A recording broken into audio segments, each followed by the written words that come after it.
이 히브리서 오늘 본문 말씀은 우리 지난 시간 히브리서 9장 1절에서부터 이제 14절까지의 말씀을 다시 한번 또 반복을 하면서 우리에게 이 첫 언약보다 우리에게 주신 그 두 번째 언약 예수 그리스도를 통해서 우리에게 구원을 주시는 그 언약이 더 탁월하다, 더 월등하다라고 하는 것을 다시 한번 우리에게 말씀해 주고 있습니다. 이 첫 언약이라고 하면 이제 구약이라고 이야기할 수 있겠죠. 그리고 두 번째 언약이다, 새 언약이다라고 하면 이제 신약이다라고 이렇게 이야기할 수가 있습니다. 그래서 이제 신약에서 보여주신 예수 그리스도의 그 보혈의 피로 인하여서 정말 단번에 하나님 앞에 제물로 드리고 또 과거와 현재와 미래의 우리 모든 인류의 죄 그리고 우리의 죄를 다 용서하셨다라고 하는 것을 우리 말씀해 주고 있습니다. 그리고 예수님께서 자기 자신을 그 하늘의 성소를 삼고 또 우리를 위하여서 모든 죄를 또한 사하여 주시는 그런 대제사장이 되셨다라고 하는 것을 말씀해 주고 있습니다. 이 땅의 그 첫 언약, 옛 언약이라고 그렇게 이야기하는데요. 이 언약을 통해서 보게 되면은 이 대제사장들이 뭐 숫자도 여러 많은 사람들이 85명이라고 하는 그런 대제사장의 역사 속에서 있었고요.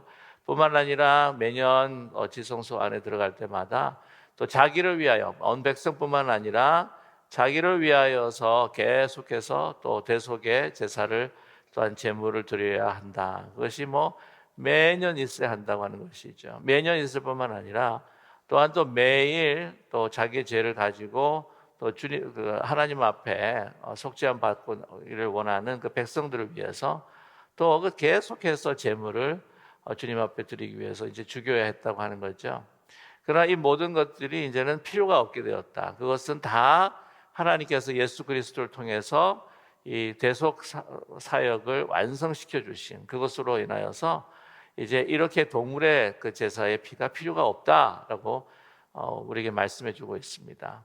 그러면서 그때에 참 힘들고 또 그 유대 공동체의 유혹을 받고 있는 흩어져 있는 히브리인들에게 이야기하는 것은 너희가 죄 사함 받고 구원 얻음에 있어서 동물의 피가 더 나을 것 같으냐 아니면 하나님의 아들이신 예수 그리스도의 그 영원하신 그 보혈의 피가 우리를 속죄하시고 우리를 구원에 이르게 하겠느냐 얻은 것이 더 효력이 있겠느냐 한번 생각을 해보아라. 그것은 비교할 수 없는 정말 하늘과 땅 차이다. 땅의 이 성전, 땅의 이 성소와 성막과 하늘에 있는 정말 예수님 그 몸 자신이 성소가 되고 우리로 하여금 하나님 앞에 정말 그 그리스도를 통해서 나갈 수 있게 해주신 그 하늘의 그 성소가 더 나은 것이냐. 이 차이에 있어서요 비교할 수가 없다는 거잖아요. 말씀을 드리지만 뭡니까? 하늘과 땅 차이라고 하는 것이 아니겠습니까? 믿음으로 예수님 앞에 나아가 예수 그리스도의 대속의 제사를 믿고 내가 정말 하나님 앞에 나아갈 수 있는 믿음이 있는 것과 없는 것이라고 하는 것은 하늘과 땅 차이처럼 말씀이죠. 자, 그러면서 계속해서 오늘 시작하고 있습니다. 15절의 말씀을 보게 되면은요, 이런 말미암아 그는 새 언약의 중보자시다. 그는 새 언약, 하나님께서 주신 예수 그리스도를 통해서 완성하신 그 구원의 바로 중보자, 대제사장이시다. 영원한 제사장이시다라고 하는 것을 말씀해 주고 있습니다. 그래서 중보자로서 정말 우리와 하나님을 있게 하고 화평케 하고 화목케 하시는 분이라는 것을 강조하고 있지요. 그러면서 이는 첫 언약 때에 범한 죄에서 속량하려고 죽으사 부르심을 입은 자들로 하여금 영원한 기업의 약속을 얻게 하려 하심이라. 죄를 짓고 또 제물을 드리고 또 죄를 짓고 또 제물을 드리고 하면서 이 제물을 드림에 있어서 정말 구원할 수 있는 우리를 성화시켜서 구원의 완성에 이를 수 있는 참된 그 대속의 대상이 이 땅의 제사로는 될 수가 없는데 그러한 사람들을 부르셔서 어떻게 해요? 영원한 기업의 약속을 얻게 하셨다라고 이렇게 말씀을 하고 있습니다. 영원한 기업이다. 보면 이 히브리 말을 영어로 좀 더 이 원어에 가깝게 해석을 했는데요.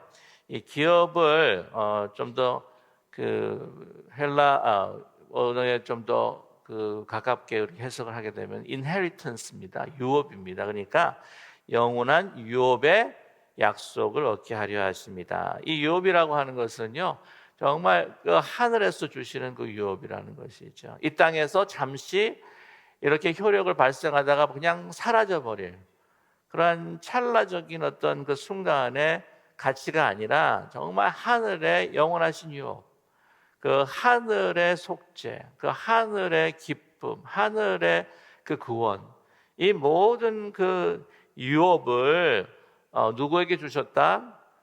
저와 여러분에게 주셨다. 예수 그리스도를 대제사장으로 그의 보혈의 피를 완전한 제물로 믿는 우리들에게 이 하늘의 유업을 주셨다. 하늘의 평강, 하늘의 기쁨, 하늘의 그 대속을 우리에게 주신 것이다. 비교할 수가 없다고 하는 것이죠. 유업.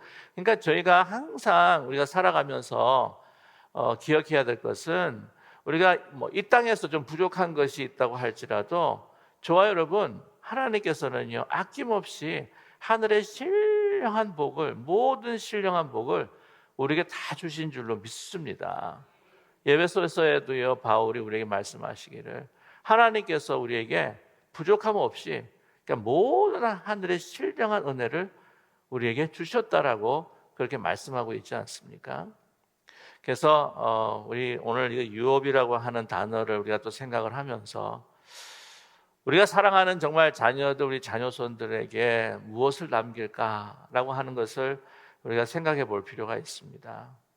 우리가 공부해서 열심히 공부해서 좋은 직장을 가지고 또한 가정을 꾸려가면서 또한 다른 사람들이 부러워할, 또 그리고 나의 체면을 세워줄 정도로 이렇게 참 이 땅에서 좀 잘 살면 좋겠다. 이게 또 부모의 마음이 아닙니까? 그 잘 살게 잘 사는 것이 또 얼마나 보기가 좋습니까? 그러나 그보다 더 중요한 것이 뭐냐면, 정말 그들이 이 땅의 기업, 그리고 우리가 어떻게든지 그냥 모아가지고는 우리 딸아들 고생 안 하도록, 그냥 손주들도 고생 안 하도록 그냥 이렇게 주면은 정말 좋겠다라고 하는 우리 바람도 있겠지만은, 그것보다도 더 소중한 건 그들이 하늘의 유업을 받고 그것을 누리고 살아갈 수 있는가라고 하는 것을 제일 우리 큰 관심으로 두는 우리가 되기를 간절히 소망합니다. 이런 하늘의 소망과 그 영원한 그 가치와 기쁨을 가지고 또 주님께서 나와 영원토록 함께 동행하신다고 한다면요, 어떤 가난하거나 부요하거나 병들거나 또한 건강하거나 상관없이 그냥 그 믿음을 지키고 또한 그 삶을 정말 아름답게 주님 앞에 드리면서 정말 행복하게 기쁨과 희락이 넘치는 삶을 우리 자녀들이 살아갈 줄로 믿습니다. 그거를 우리가 유업으로 줘야 된다고 하는 생각을 우리가 잊지 말아야 한다고 하는 거죠. 그러니까 좀 공부가 좀 안 되고 또 좀 더 이렇게 다른 자녀들보다도 좀 비교해서 뭐가 좀 부족한 것 같고 하지만, 그러나 믿음 가지고 잘 살아갈 때 그것을 그 어느 무엇보다도 하나님 앞에 감사하는 우리가 돼야 될 줄로 믿습니다. 우리는 그렇게 또 아멘하고 또 우리가 또 그렇게 믿지만은 또 이렇게 예배드리고 또 나가게 되면은 자식은 너 왜 그 모양이냐 이렇게 막 그렇게 이야기할 수도 있을 것 같아요. 근데 우리 기쁜 우리 교회 우리 성도님들은 그런 분이 안 계세요. 더 하늘의 유업을 소중하게 여기시는 그런 분들이기 때문에 우리 자신도 마찬가지라고 생각을 합니다. 정말 아무리 세상에서 잘 나가고 부유해 보이고 명예롭다고 할지라도 믿음 없이 살아가는 사람들을 어떻게 저렇게 살면 안 될 텐데 하고 불쌍하고 정말 연민의 눈으로 바라볼 수 있는 그런 믿음을 가져야 되지 않겠습니까? 우리 기쁜 우리 교회는 다 그런 분이라고 저는 믿어요. 아멘으로 받겠습니다, 제가. 네. 그 유업을 약속으로 얻게 하려 하심이라 말씀하죠. 그래서 오늘 16절과 17절에 유언이라고 하는 그 말씀에 그 뜬금없이 유언이라고 하는 말이 이제 나오는 것 같은 기분이 들어요. 근데 그렇지가 않습니다. 왜냐하면 15절에 그 영원한 유업의 약속을 얻게 하려 하심이라와 사실은 연결이 되는 것이죠. 자, 보시면 그 유언은 유언한 자가 죽어야 된다라고 이렇게 이야기합니다. 그렇죠, 그렇지 않습니까? 유언장이라고 하는 것도 유언하신 분이 돌아가셔야지 그 유언장이 발효가 되는 것이죠. 17절 말씀에 보면 유언은 그 사람이 죽은 해야 유효한즉 유효한 자가 살아있는 동안에는 효력이 없느니라 말씀하고 있습니다. 그러니까 이게 무슨 말씀을 하냐면은 그 예수님께서 이제 십자가상에서 뭐라고 이야기하십니까? 텔레타이 모든 다 이루었다라고 말씀하시잖아요. 그때 어떻게 됩니까? 이 숨을 거두시면서 그 두꺼운 그 휘장이 위에서부터 아래로 쫙 갈라져요. 그래가지고 탁 찢어집니다. 찢어져서 그 지성소 안에는요, 그 대제사장만 1년에 하루만 들어가는 것이 아니라 우리 모두가 바로 하나님의 임재, 하나님의 그 존전 앞에 우리가 다 들어갈 수 있는 제사장이 되었다고 하는 것이죠. 그것을 이루신 겁니다. 우리가 구원받은 것뿐만이 아니라 우리가 제사장으로서 우리가 다른 사람들과 또한 하나님을 중보할 수 있는, 이어나갈 수 있는 예수 그리스도의 사명을, 그 하늘의 사명을 이 땅에서 지금 행할 수 있게 됐다고 하는, 여러분 그러한 귀한 특권을 주신 것을 우리 감사해야 되지 않겠습니까? 그거를 유업으로 우리에게 주셨다고 하는 것이죠. 예수님께서 죽음과 동시에 제물로 드림과 동시에. 자, 그랬을 때 오늘 18절 말씀도 그 예수 그리스도의 그 죽음과 연결이 되고 있죠. 이러므로 첫 언약도 피 없이 세운 것이 아니니, 첫 언약도 그렇고요. 또한 우리에게 주신 이 새로운 언약, 새 언약도 공통적인 것이 뭐냐면은 피를 흘려서 죽음으로 제물이 되어야 된다고 하는 것이죠. 이것은, 이 원리는 예수님을 통해서뿐만 아니라 이제 모세에게도 주신 이 피를 흘릴 수밖에 없는 것, 피를 통해서 속죄함을 받고 구원을 얻게 된다고 하는 것은 사실 창세기에도 나타나는 사건입니다. 여러분, 그 하나님께서 주신 그 구원하시겠다고 하는 언약을 히브리 말로 하면은 이제 브리트라고 해요. 브리트. 뭐 브리또가 아니고 브리트입니다. 네. 브리트라고 하는 건 뭐냐면은 쪼갠다는 의미가 있어요. 쪼갠다. 제가 먼저 말씀을 드렸죠. 하나님께서 아브라함과 약속을 하실 때에, 그 언약을 맺으실 때에 제물을 가지고 오라고 하십니다. 그리고는 어떻게 해요? 그 제물들을 다 두 개로 쪼갭니다. 쪼개서 양쪽으로 놓고 그 하나님의 임재가, 그 불같은 그 임재가 그 지나가셨다라고 말씀을 드렸죠. 기억하시나요? 네. 그 이전에 또 있었습니다. 어느 사건이 있었냐면은 아담과 하와가 하나님 앞에 범죄합니다. 그래가지고 그들이 뭘 입었죠? 나뭇잎을 가지고는 막 옷을 입었죠. 그랬을 때에 에덴 동쪽으로 내쫓으셔서 하나님께서는 뭘 입혀주셨나요? 가죽옷을 입혀주셨습니다. 자, 그럼 가죽옷은 어떻게 만들어지나요? 동물을 죽여야 가죽옷을 만들 수가 있습니다. 그렇지 않나요? 네. 이미 동물을 죽이셨다는 거예요. 피를 흘리신 겁니다. 그래서 이 창세기에 아담과 하와가 범죄하고 난 다음에 이 에덴 동산으로 이제 내쫓으실 때에, 그때 벌써 하나님의 언약과 약속을 보여주신 거예요. 그걸 아브라함에게도 보여주셨고, 또한 그것을 모세에게도 주시고 이스라엘 백성들에게도 주신 겁니다. 이 동물 제사 드릴 땐 쪼개야 될 수밖에 없거든요. 피를 흘릴 수밖에 없거든요. 그것을 완전히 완성하신, 그것이 바로 예수 그리스도의 그 대속, 그 사건으로 하나님께서 계획하셨던, 창조 태초 때부터 인간을 만드시고 계획하셨을 때부터 저는 미리 계획하신 것이라고 저는 그렇게 믿어요.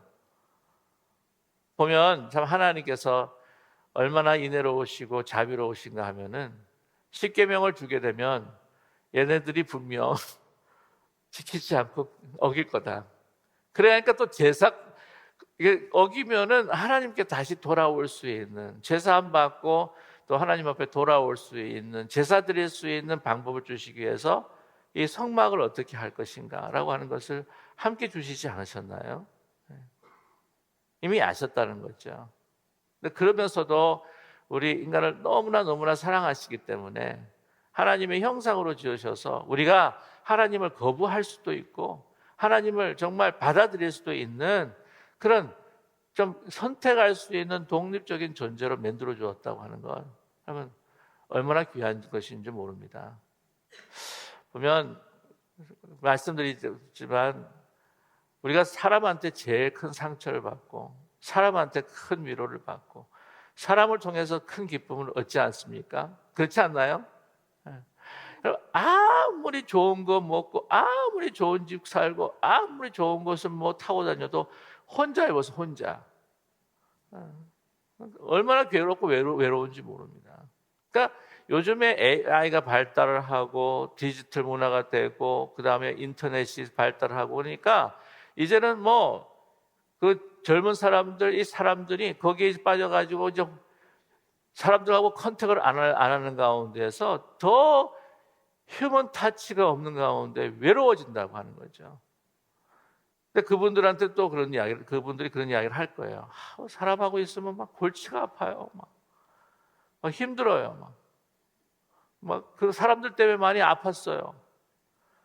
그래가지고 저는 근데 그것을 극복해 나갈 때에 정말 우리의 그 성품도 함께 살아가면서 또 주시는 또 성령을 통한 9가지 열매를 맺어가면서 살아갈 수가 있는데 그걸 다 단절해 버리면 결국에는 정말 고독할 수밖에 없습니다. 더 고독해지고 외로워지는 사회가 될 수밖에 없다고 하는 거죠.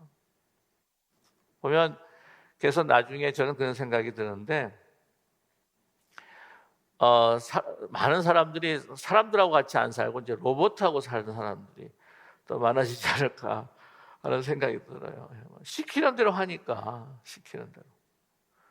그래도 모르죠. 나중에 또 로봇도 인공지능이 너무 발달해가지고는 막 딥러닝 막 자가 학습을 해가지고는 뭐 사람 막 때리고 그럴지 모르겠지만 그러나 여러분 정말 큰 기쁨도요.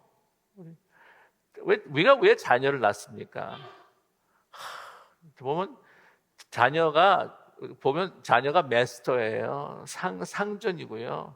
그럼 부모가 종인데 그래도 그냥 그렇게 함께 살아가고 그렇게 사랑하는 것은 그 기쁨을 주는 것이기 때문에 그런 것이 아니겠습니까?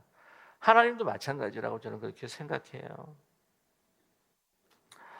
자, 오늘 말씀 보시게 되면 19절에 모세가 율법대로 모든 계명을 온 백성에게 말한 후에 송아지와 염소 및 물과 붉은 양털 우슬초를 취하여 그 두루마리와 온 백성에게 뿌리며라고 이렇게 이야기하고 있습니다. 근데 이제 그 송아지와 염소의 피를 이렇게 뿌려가지고는 이제 정결케 이제 하죠.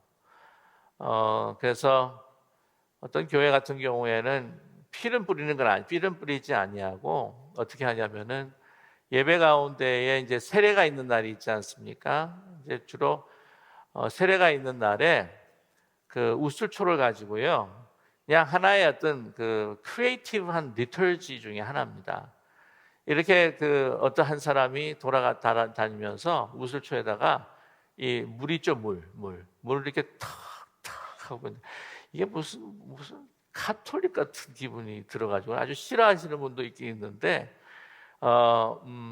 장로교의 오랜 전통 가운데 지금은 잘 프랙티스를 하지 않지만은 그런 경우가 있습니다. 하면서 이게 뭐라고 하냐면은 여러분 오늘 세례 받는 사람뿐만이 아니라 여러분의 세례를 어떻게 해요? 기억하십시오. 그 받았던 세례를 여러분 기억하십시오라고 하는 그런 리털지가 있어요. 저희 교회에서는 안 하겠습니다. 너무 걱정하지 마시고. 근데 이게 좋은 전통이기도 해요. 근데 좀 받아들이기 어떤지는 모르시겠지만은, 근데 우슬초와 오늘 말씀 보시면은 이제 붉은 양털 같은 경우를 쓴 경우에는요, 나병 환자를 정결케 한다든지, 아니면은 죽은 사람들을 만지잖아요. 그럼 죽은 사람 만지면은 그 사람이 부정해집니다. 이 부정해질 때에 이 우슬초를 취해 가지고는 이렇게 그 피를 이제 뿌렸을 때 깨끗해진다라고 하는 그 구약의 리처지가 있습니다. 아무튼 그 의식이 있어요. 자, 그러면서 오늘 말씀하고 있습니다. 그래서 이제 오늘 그 20절의 말씀 보게 되면은 하나님이 너에게 명하신 언약의 피다라고 이렇게 이야기를 하는데, 22절에 한번 말씀 보시면 우리 같이 한번 읽어볼까요? 율법을 따라 거의 모든 물건의 피로써 정결케 되나니 피 흘림이 없은즉 어떻게 해요? 사함이 없느니라 라고 이렇게 말씀을 하고 있습니다. 사함을 받기 위해서는 뭐가 꼭 필요하다고요? 피가 필요하다. 왜냐하면 죄의 싹은 뭐라고 이야기합니까? 사망입니다. 피를 흘린다고 하는 것. 자, 보세요. 하나님께서 모세를 통하여서 이제 그 제물을 가지고 이제 피를 이제 흘리게 합니다. 나 죄 대신에. 언제 한번 말씀을 드렸고 여러분께서 기억하시는지 모르겠지만 제물을 드리는 짐승들은요, 다른 짐승들하고 이렇게 같이 키우지 않습니다. 왜냐하면 흠이 없어야 되기 때문이죠. 그래서 이 집안에서라든지 항상 이렇게 애지중지하면서 이렇게 어떤 때는 품에 안기도 하고, 감기 들었으면 감기 들지 말라고 해가지고 나음을 치유를 하기 위해서도 그렇게 다른 동물보다도 어떻게 해요? 특별히 관리해요. 특별히 애정과 시간을 쏟습니다. 그러면 이 동물은요, 소위 말하면 아무 가축이 아니라, 여러분 생각을 해보시면 어떤 동물이 되죠? 소위 말하는 반려동물과 같은 느낌이 나요. 왜? 그래서 제사를 지낼 때에, 여러분 요즘 그 반려동물은 죽었다고 이야기도 하지 말아야 되고, 반려동물은 돌아가셨다고 이렇게 이야기를 해야 돼요. 요즘에는. 또 주로 이제 그 동물들의 나이들을 보게 되면은 뭐 14살, 15살에 돌아가시는 거는 그분들도 아주 연세가 많으셔서 돌아가시는 거기 때문에 돌아가셨다고 그래야 돼요. 아무렇게나 이야기하면 안 돼요. 요즘에 반려동물이 돌아가셨다면 개가 죽었구나 그런 이야기하면은 큰일 납니다. 큰 상처가 됩니다. 이제 농담이 아니에요. 반려동물 죽으면 이틀 사흘 우시는 분도 계세요. 자기 가족이기 때문에. 근데 그렇게 애지중지하다가 그렇게 1년을 키워가지고 이제 제사로 드리는 거예요. 그러면 그 반려동물이 자기 죄를 위해서 찢겨져요. 그러면 그 찢겨진 가슴이 찢어지는 거예요. 가슴이. 근데 예수님께서 이 당시에 예수님께서도 굉장히 이 모든 제사가 너무나 형식적이다 라고 생각했던 부분이 뭐냐면, 이 성전에서 자기가 그렇게 애지중지 흠없이 이렇게 뚝 가지고 오면은 뭐 있는 없는 흠도 만들어 가지고는 흠을 만들어 가지고 도장을 안 찍어 주는 거예요. 그 성전 도장을 안 찍어 주는 거야. 성전 도장을 안 찍어 주면 어떻게 해요? 거기서 성전에서 파는 거, 높은 프리미엄을 가지고는 파는 거를 사 가지고 성전에 바칠 수밖에 없는 거예요. 그러니까 걔는 전혀 마음이 뭐 걔하고는 관계가 없는 거예요. 그 동물하고는 그냥 갖다 바치는. 잘 됐다. 다시 데리고 돌아가지 뭐 돈이 좀 많이 좀 들더라고 할지라도. 그러니까 제사를 드리는데도 죽는데도 마음이 찢어지지 않는 거예요. 그 심각성이 없는 거예요. 저와 여러분, 우리가 예배를 드릴 때 우리가 주님 앞에 거룩하게 나아가기 전에 우리 교회에 2부 예배, 1부 예배 같은 경우에는 뭐가 있습니까? 죄사함, 그죠? 죄사하는, 그러니까 참회 기도를 드립니다. 참회를 기도를 드리고 죄사함 받을 때에 우리가 감사한 마음과 함께 예수 그리스도께서 그 귀하신 몸이 우리를 그토록 사랑하신 바로 그 하나님 자신께서 우리의 죄를 위해서 정말 십자가에서 못 박히시고 찢기셨다 라고 하는 그런 정말 감격과 또한 그 감사와 정말 눈물 흘릴 수밖에 없는 그런 깨달음을 가지고 그런 그 공감대를 가지고 주님 앞에 나가야 될 줄로 믿습니다. 참회 기도를 드릴 때도 밍숭맹숭 그냥 하나님 앞에 보혈의 찬양을 드릴 때도 밍숭맹숭 하게 아니라 정말 신령과 진정으로 나를 위해서 그 찢기신 그 아픈 고통이 얼마나 아프셨을까. 그럼 하나님 앞에 나아가기 전에 제사함 받기 전에 우리 죄에 대한 심각성을 우리는 느낄 필요가 있다고 하는 거예요. 저와 여러분, 주님 앞에 우리가 기도하러 나갈 때, 우리가 기도할 때 항상 먼저 우리가 주님 앞에 드리는 기도가 뭘까요? 주님, 나 이거 필요한데요. 이거 좀 이루어 주셔야 되겠는데요. 이거부터 생각나지 않아요, 그죠? 우리가 기도하러 갈 때 우리가 잘 아시다시피 하나님을 먼저 찬양을 하고, 이 순서가 있지 않습니까? 하나님을 찬양하고, 우리 개인적인 기도도 공중 기도도 마찬가지고 개인 기도도 사실은 마찬가지예요. 하나님 앞에 찬양하고 감사하고, 두 번째 하나님 앞에 내가 오늘 하루 내가 범죄했던 것이 무엇인지 내가 그것을 기억해서 떠올리면서 정말 예수 그리스도께서 이것을 사하시기 위해서 나를 위해서 죽으셨다라고 하는 십자가의 그 은혜, 그 하나님의 그 놀라운 그 사랑들을 생각하면서 죄사함 받는 시간이 필요하다는 거죠. 여러분, 우리가 범하는 죄가요, 이거 심각성을 잊어버리면 안 됩니다. 왜 꼭 피를 흘려야 된다고 하나? 왜 제물의 피를 요구하시나? 예수님의 그 제물의 피를 왜 요구하시나? 그만큼 우리의 죄가 심각하다는 거예요. 여러분 느끼십니까? 저도 종종 잊어버릴 때가 많은데, 자 보세요. 우리가 죄의 삭은 사망이에요. 사망으로는 우리는 죽을 수밖에 없습니다. 그리고 에덴 동산에서 동쪽으로 쫓겨나갔을 때에, 여러분 맨 처음 사건은 아벨과 가인이 태어나는 사건이에요. 그 아벨과 가인이 태어나고 난 다음에 바로 이어지는 사건이 뭡니까? 아벨의 피가 흐르는 거예요. 그것도 형제살인이라는 말입니다. 여러분, 우리가 뭐 칼로 사람을 죽이지는 않지만, 보면 우리가 말로, 우리의 자기 중심적인 삶으로, 우리의 고집으로, 여러 가지 우리의 죄악된 행동으로 사람의 마음에 피를 흘리잖아요. 요즘 같은 경우에는 뭐 악플러들 악플 가지고 사람을 막 죽이기도 하고, 영혼의 피를 흘리는 거예요. 우리의 영혼에 피가 흐르는 것뿐만 아니라 다른 사람의 영혼에도 피가 흐르는 거죠. 그게 심각한 거란 말입니다. 그 피해는 피일 수밖에 없는 하나님의 공의가 그 죄의 심각성에 대해서 어찌할 수 없는 우리 자신들, 우리 자신을 그 사망에서 구원할 수 없고 그 피의 악순환에서 우리를 구원할 수 없는 우리 자신을 그걸 몸으로 막으시고 우리를 구원하신 것이 무엇입니까? 바로 그리스도의 보혈의 피라고 하는 것이죠. 여러분, 말씀을 또 드리지만 십자가라고 하는 게 뭡니까?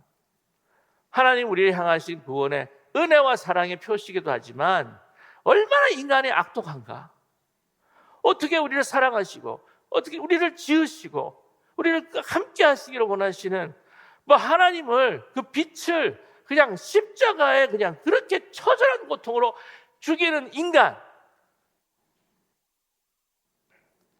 그것이 하나님을 떠난, 하나님의 영이 떠난 우리 인간의 죄된 모습이다. 이게 보여주는 것이 십자가란 말이죠. 여러분 믿으십니까? 아침 토요일, 첫 토요일부터 이런 말씀을 드려서 참 죄송하긴 한데, 새롭게 시작하기 위해서 나에 대한 정말 어떤 심각성, 우리 죄에 대한 심각성, 새로워져야만 하는 심각성, 우리 그리스도의 보혈이 없이는 내가 살 수 없다라고 하는 그런 심각성, 아주 그냥 절박성, 간절함, 이 우리에게 있어야 우리는 그리스도의 보혈로 무엇이든지 새롭게 시작하게 될 줄로 믿습니다. 그런 것을 우리가 잊어버릴 때가 너무나 많다고 하는 거죠. 자, 너무나 감사한 것은 그래도 자 보시면 자 24절 보시면은요. 그리스도께서는 참것의 그림자인 손으로 만든 성소에 들어가지 아니하시고 그 하늘에 들어가사 이제 우리를 위하여 하나님 앞에 나타나셨다라고 말씀하고 있습니다. 그림자의 손으로 인간이 만든 성소로 만들어졌기 때문에 여러분 예수님께서는요 그 거룩하신 몸이 있을 곳이 사실은 없었습니다. 그러기에 예수님께서는 하늘로 들어가셨어요. 그리고 우리를 위하여 하나님 앞에 나타나시고 우리의 중보자가 되셨다라고 하는 것을 우리에게 말씀해 주고 있습니다. 자, 25절에 보시면 대제사장이 해마다 다른 것에 피로서 성소에 들어가는 것 같이 자주 자기를 드리려고 아니하실지니 그리하면 우리 같이 26절 같이 한번 읽을게요. 그리하면 그가 세상에 창조한 때부터 자주 고난을 받아야 할 것이로되 이제 자기를 단번에 제물로 드려 죄를 없이 하시려고 세상 끝에 나셨느니라. 이 대사장, 인간의 대제사장이라고 한다면은 매번 성소에 들어가 매번 제사를 드렸겠지만 그렇게 됐다면은 정말 예수님이 인간과 같은 대제사장이었다면 창조 때부터 계속해서 들어가셔도 되겠지만 그럴 필요가 전혀 없으셨다고 하는 것을 우리에게 말씀해 주고 있지 않습니까? 자기가 단번에 들어가심으로 다 이루었다라고 하시는 그 십자가의 그 사건으로 인하여서 모든 인류가 지금 구원을 받는 모든 구원을 위한 제물로 드려지게 됐는데 오늘 26절에 한 가지 좀 여러분께서 의아해할 수 있는 표현이 있습니다. 뭐냐면 세상 끝에 나타나셨느니라. 여러분 십자가 사건 한마디로 말씀을 드리면 십자가 사건이라고 하는 것은요 예수 그리스도의 구원의 그 사건이 완성이 되면서 그 하나님의 그 종말의 시작, 그 끝에 시작이라고 말씀을 드릴 수가 있어요. 예수 그리스도께서 십자가의 죽으심으로 인하여서 그 십자가 사건과 그 보혈의 피를 믿는 사람은 어떻게 됩니까? 구원받고 또한 그 심판받을 때에 사망의 심판이 아니라 영생의 심판으로 갈 수 있는 구원을 얻게 되는 것이고, 그러니까 예수 그리스도의 십자가 사건을 통해서 이제는 인류의 역사나 우리 모든 개인의 그 삶이 이제는 딱 두 갈래로 쫙 달라지는 겁니다. 예수님께서 재림을 하셨을 때에도 양과 염소를 다루실 거예요. 믿으십니까? 네. 그래서 이 한쪽은 오른쪽에 있는 사람들은 이제는 심판을 받으시지만 영생의 심판으로, 그리고 왼쪽에 있는 사람들은 사망의 심판, 영원한 사망의 심판으로 이것이 딱 나눠질 터인데, 이 나눠지는 사건이 어디서부터 시작이 됐나요? 응? 십자가에서부터 시작이 된 거예요. 그래서 십자가 사건부터 종말이라고 이렇게 이야기를 합니다. 종말에도 이 타임라인을 보게 되면 종말의 시작이고 예수 그리스도의 재림은 종말의 끝이라고 이야기해요. 마지막 때에 나타나셨다라고 했을 때, 오늘 말씀 가운데 세상 끝에 나타나셨다고 했을 때에 우리가 볼 때는 2000년이 넘어서 너무 긴 세월 같지만 하나님의 타임라인으로 봤을 때는 여러분 1000년이 하루 같죠? 그죠? 네. 그래서 하나님한테는 지금 하나님 왜 이렇게 더디 오십니까? 그러면 하나님 뭐라고 그러시겠어요? 3일도 제대로 안 지났다 야. 그럴 수도 있는 거예요. 이렇게 우리 인간의 눈에 더디 오시는 것은 또 하나님께서 더 많은 사람들을 구원하시기 위한 목적도 있습니다. 자, 아무튼 그래서 지금 예수 그리스도께서 오심으로 구원의 역사가 완성이 됐을 때, 하나님 구원의 역사가 완성이 되었을 때에 이미 이제 예수님께서 재림하실 때에 영생의 심판과 사망의 심판을 갈라지는 그 갈라짐이 벌써 시작이 됐다는 거예요. 여러분, 너무나 감사한 것은 우리가 어떻게 해요? 예수님께서 재림하실 때에 우리는 사망의 심판이 아니라 오늘 영생의 귀한 정말 하나님의 상으로 우리는 하나님의 복을 받게 될 줄로 믿습니다. 그 말씀이에요. 끝이 나타나셨다는 거예요. 우리 예수님께서 오심으로 인하여서 역사가 BC와 AD로 이제 나누지 않습니까? 근데 요즘은 또 이제 뭐 BCE, 뭐 ACE, 뭐 Common Era 뭐 이렇게 나온다고 그러는데 이게 역사가 너무 이제 세속화된 그 시각으로 이제 바뀌었기 때문에 그러는데 그 전만 해도 어떻게 우리가 AD, BC로 나눈 거예요. 예수님 오신 그 후부터 완전히 역사가 달라진 것처럼 우리가 이 역사가들도 그렇게 받았다고 하는 것이죠. 그것처럼 우리 이 모든 인간의 이 땅의 역사도요, 저와 여러분 이 개인적인 역사를 이 바라보고 가정이나 이 모든 것들을 봐도 예수님의 오심과 예수님의 부재와 예수님의 임재 그 사건을 통해서 모든 것들을 판단해야 될 줄로 분명히 믿습니다. 그가 복받은 인생인지 그가 복받지 않는 인생인지를 땅의 기준이 아니라 그 삶에 예수님이 임재하고 계신지 그 삶에 예수님이 부재하고 계신지 그것에 따라서 우리가 또 판단하면서 살아가는, 여러분 예수님의 임재 없이 살아가는 사람들은 하루하루 살아가는 하루살이 인생이지만 예수님과 함께 살아가는 우리의 인생은 하루살이 인생이 아니라 영혼을 사는 하늘 인생인 줄로 믿습니다.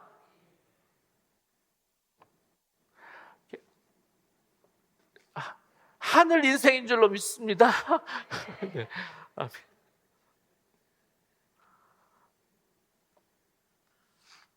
저기 아침에 국밥 드시고 다시 와서 할까 싶은 생각이 들어요. 제가